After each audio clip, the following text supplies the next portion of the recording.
What year were you born? Because depending on the answer, Social Security is treating you completely differently than the person sitting next to you in church, at the diner, or at your own kitchen table. And almost nobody has explained it to you that way. If you were born in 1945, you're playing by one set of rules. If you were born in 1955, a different set. 1965, different again. Same system, same agency, completely different math, depending on the decade stamped on your birth certificate. And here's the part that costs people real money. Most retirement advice on YouTube treats everyone born before some date the same way. One video, one rule, one generic warning. That's not how Social Security actually works, and treating it that way is exactly how people leave hundreds, sometimes thousands of dollars a year sitting in a system that was never going to call them about it. So today, I'm going to do something different. I'm going to build you a map. 5 decades, 1945 through 1965, and exactly what changes for each one. Your full retirement age, the rule most likely to be quietly shortchanging you, and the one thing to check this month. Stay through your decade. Actually, stay through all 5 because there's a good chance you're checking this for a parent, a spouse, or an older sibling too. Quick word on why I'm doing this. Social Security rules don't change once. They get adjusted almost every single year. Cost of living updates, full retirement age tables, earnings test limits, Medicare premium offsets. The SSA mails out a form letter when something changes and moves on. Nobody sits down with you and says, here's exactly what this means for someone your age. That's what this channel does. I take what changed and I translate it into, here's what you specifically need to check. If that's useful to you, subscribe and turn on notifications because this map is going to need updating every year, and I'll be the one doing it. Let's build the map. Before we go decade by decade, let me clear up the thing that makes most people tune out a video like this. Some of you are thinking, I already know my full retirement age, I don't need this. Others are thinking, this is for people with complicated finances, not me, I just get my check and that's that. Both of those assumptions cost people money every year. Knowing your full retirement age is not the same as knowing whether you claimed at the right time, whether your earnings record is complete, or whether a rule change in the last 2 years already affects your specific birth decade. And the simplest Social Security situations are very often the ones nobody double checks because everyone assumes simple means correct.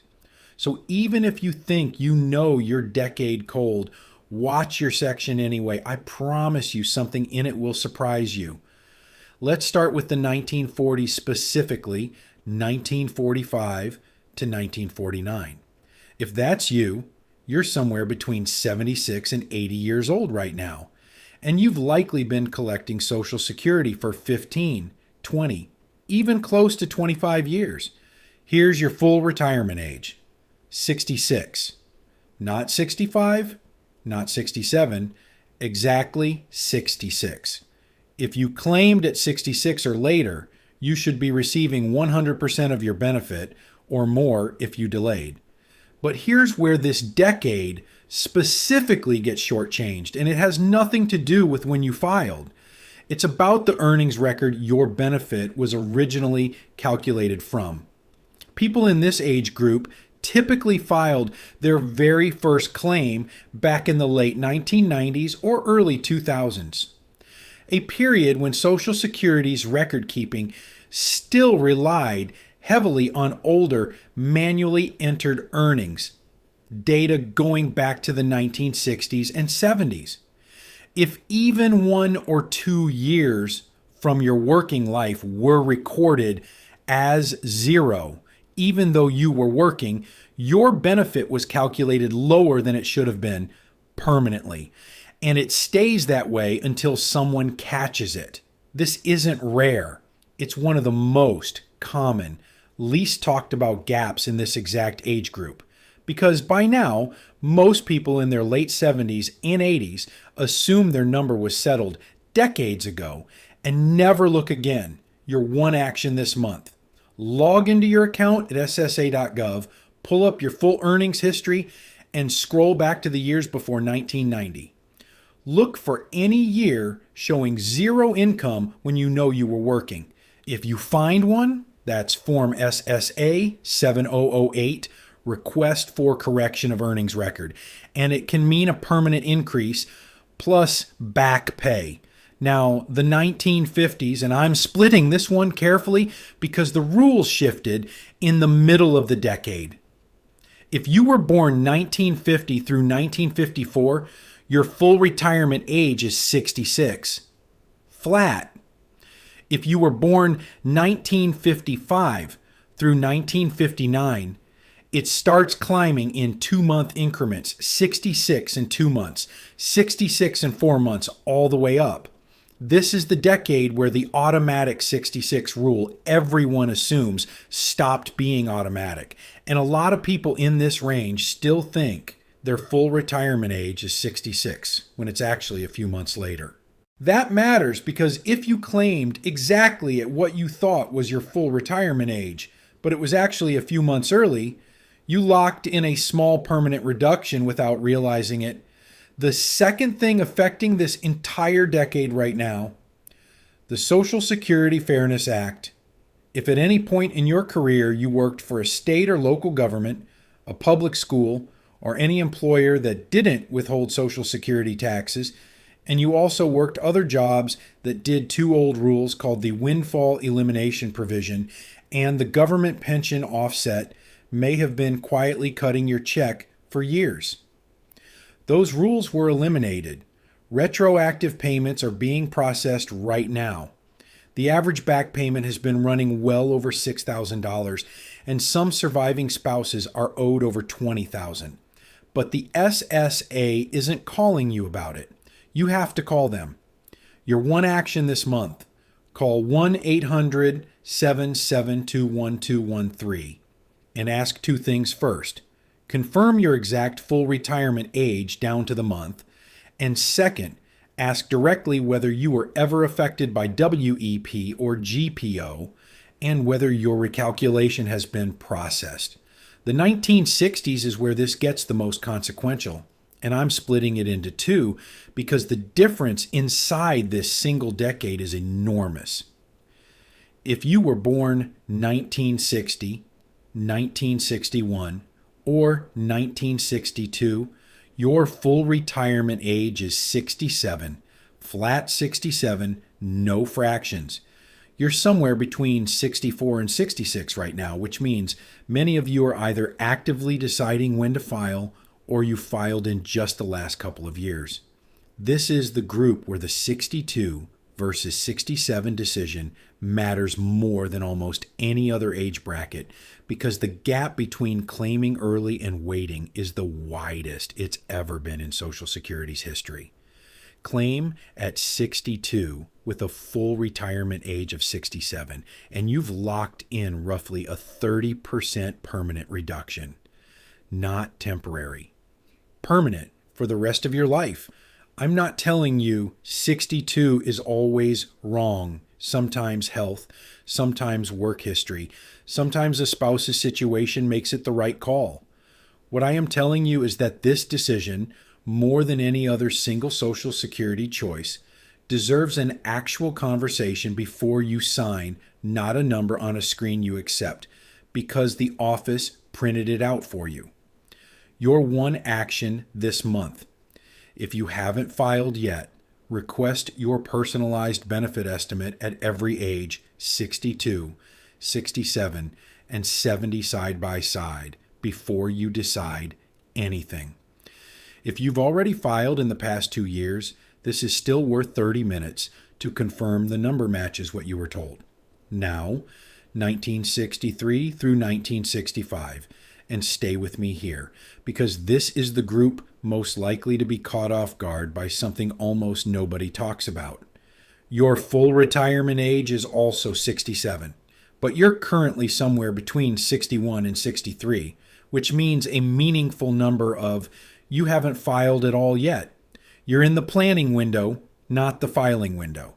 And that's exactly the problem, because this is the group most likely to get information secondhand from a friend who claimed at 65, a sibling whose rules were different, a number they saw online that applied to somebody else's birth year. Here's the specific trap for this age range: the earnings test. If you're thinking about claiming before your full retirement age while you're still working, even part-time, there's a limit to how much you can earn before Social Security temporarily withholds part of your benefit. For 2026, that threshold sits in the low 20,000s annually if you're under full retirement age. Go over it, and the SSA holds back $1 for every $2 over the limit. It's not gone forever. It gets recalculated back in later, but it absolutely changes the math of claiming early while working. And it's the single most common reason people in this age group are surprised by a smaller check than they expected. Your one action this month: if you're still working and thinking about filing before 67, run the actual numbers on the earnings test before you file, not after. 5 minutes with the SSA's online calculator now saves a very unpleasant phone call later. Here's what I want you to notice across all 5 groups, because it's the same thread every single time. Whether you're 80 or 61, the mistake is never that Social Security is impossible to understand. The mistake is assuming someone is going to explain your specific situation to you before it costs you money. The 1940s group loses money to old earnings records nobody rechecked. The 1950s group loses it to a rule change nobody called them about. The early 1960s group loses it to a permanent decision made too fast. The late 1960s group loses it to a working rule nobody mentioned before they filed.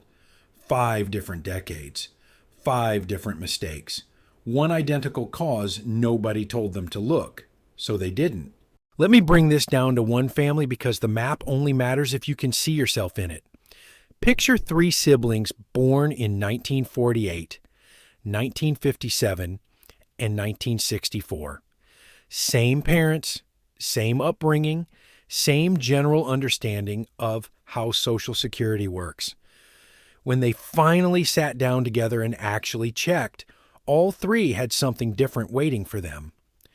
The oldest had a gap in her earnings record from a job in the 1970s nobody had ever corrected. The middle one had been underpaid for years because of the government pension offset from a decade working for the county.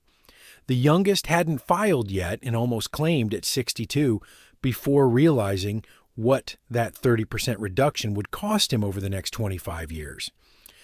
None of those 3 had a complicated financial life.